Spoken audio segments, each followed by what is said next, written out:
আসুন আমার মাছদের সাথে পরিচয় করিয়ে দিই।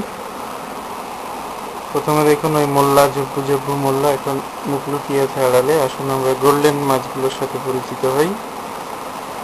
গোল্ডেন মাছগুলো, এগুলো হচ্ছে চোর প্রজাতির মাছ, সবসময় খালি লুকিয়ে থাকতে চাই। পাথরের আড়াল, ফাঁক ফোকর যেখানেই পাই সেখানে ঢুকে চুপচাপ বসে থাকে। আর এই যে ঝপ্পু ঝুব্বু মাছ শুধু কালো মনে হচ্ছে এখানে, কিন্তু আসলে এটা কালো না, ডিপ পার্পল। এনিওয়ে, পিচ্ছি পিচ্ছি মাছ, হ্যাঁ যে পিচ্ছি মাছ দেখা যাচ্ছে। দিনের বেলা এটা ঠিক খুব সাদা সিধে সাধারণ পিচ্ছি মাছ মনে হচ্ছে, কিন্তু আসলে এটা ঠিক পিচ্ছি সাধারণ না, রাতের বেলা অন্ধকারে আলো দিবে। তো ভম্বল দাস লাল মাছটা সবসময় খালি খাই খাই খাই খাই করে, পেটুক মাছ, খাবার দিলেই সব খেয়ে ফেলে।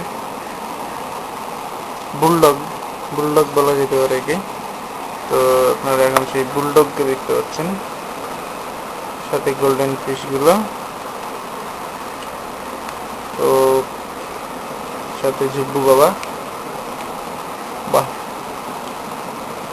তবে যাই হোক, এখন পর্যন্ত আমার সবচেয়ে প্রিয় মাছ হচ্ছে গোল্ডেন মাছ। পিচ্ছি মাছটাই কি সুন্দর স্মার্ট। চলুন দেখি এদেরকে একটু উপর থেকে দেখি। আর হ্যাঁ, আমার মাছের যোগানদারের সাথে কিন্তু পরিচয় করিয়ে দেওয়া হলো না। ওই যে দেখতেছেন ছোট্ট বাবু, ওকে আমি নিয়োগ দিচ্ছি মাছের যোগানদার হিসেবে।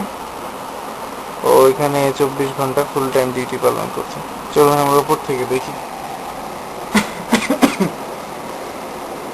পানির নিচে সমাহিত আমার ছোট্ট বাবুটির মাছের রাজ্য। ও হচ্ছে মাছের রাজা,